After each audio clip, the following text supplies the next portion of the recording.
So hey everyone, welcome back to camera info once again.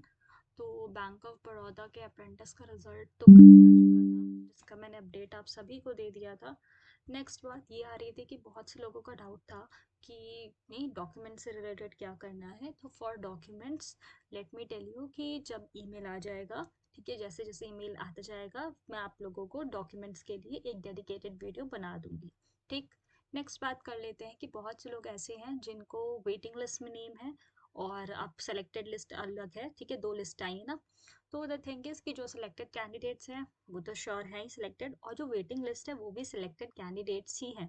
बस अंतर इतना होता है कि पहले जो सिलेक्टेड कैंडिडेट्स की लिस्ट आई है, फाइनल लिस्ट, पहले उनको कंसिडरेशन मिल लिया जाता है, उसके बाद आपका नंबर आता है। ठीक। जो वैकेंसी सीट्स रह जाती हैं या जो नहीं भर पाती हैं या और जो वैकेंसी निकलती हैं, तो आपका वेटिंग लिस्ट में फिर आपको कंसीडर किया जाता है। तो सिलेक्टेड दोनों ही लिस्ट के कैंडिडेट्स हैं। थर्ड चीज बात कर लेते हैं, बहुत से लोगों को उनका रेफरेंस नंबर नहीं मिल रहा है। तो सबसे पहली बात, जब आप लोगों ने पेमेंट किया था, फी पेमेंट किया था, तो आप लोगों के मेल पर एक मेल डेफिनेटली आया होगा। वो मेल था ऑर्डर प्लेस्ड करके। ठीक है, उसमें ऐसा नहीं लिखा था क्या कहते हैं, bank of Baroda apprentice and all. उसमें ये लिखा हुआ था ऑर्डर कंफर्म करके बीएफएसआई की तरफ से था, और उसमें ऑर्डर और रेफरेंस नंबर दिया हुआ था। ठीक, ये हो गया पहला तरीका। अगर आपको वो मेल नहीं मिल पा रहा है तो लेट मी टेल यू कि अभी बीओबी और बीएफएसआई की तरफ से आप लोगों को रिसेंट में एक और मेल आया होगा, वही रजिस्टर्ड ईमेल आईडी पे। उस मेल में 4 अटैचमेंट अटैच्ड है। नंबर 1, उन्होंने ऑनलाइन जो रिजल्ट आया उसका नोटिस दिया हुआ है।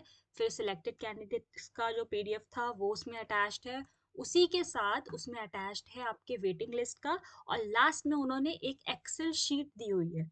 ठीक है। सो मैंने यहाँ पे फॉर एग्जांपल यहाँ पे एक ली हुई है, आप ऐसे समझो कि उसमें ऐसी एक एक्सेल शीट है, उसको आप डाउनलोड करोगे। ठीक है। जब आप उसे ओपन करोगे फोन पे या जिस पे भी कर रहे हो आप, ठीक है, एक्सेल पे जब आप उसे ओपन करोगे तो उसके आपके सामने इस तरह का कुछ खुलेगा। ठीक है।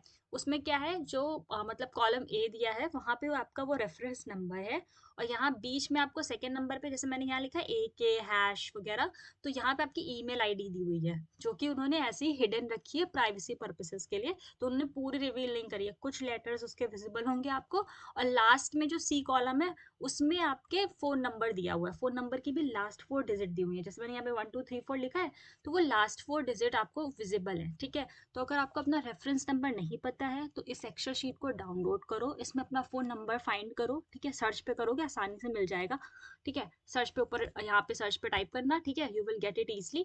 तो इससे फोन नंबर फाइंड करो, फोन नंबर फाइंड करने के बाद अब एक जैसे कई होंगे लास्ट 4 डिजिट, तो अपना मेल आईडी जो है उसे मैच करना। ठीक है, आधा जो है वो हिडन है प्रिवेसी पर्पसेस से, फोन नंबर मेल आईडी दोनों दोनों को मिला लो, तुम्हारा रेफरेंस नंबर तुम्हें मिल जाएगा, उसी के आगे लिखा हुआ है रेफरेंस नंबर। ये हो गया सबसे बेस्ट तरीका फाइंड करने का। अब इन दोनों तरीकों के अलावा भी नहीं अगर फाइंड कर पा रहे हो so the best thing is कि वेट कर लो। अगर आप सिलेक्टेड होगे तो आपके पास डॉक्यूमेंट वेरिफिकेशन का मेल आ जाएगा। होप कि ये वीडियो हेल्प करेगा। Thanks for watching. Bye. And इसके अलावा जो डाउट्स हो so do comment it. Thanks for watching. Bye bye. And yeah, don't forget to subscribe.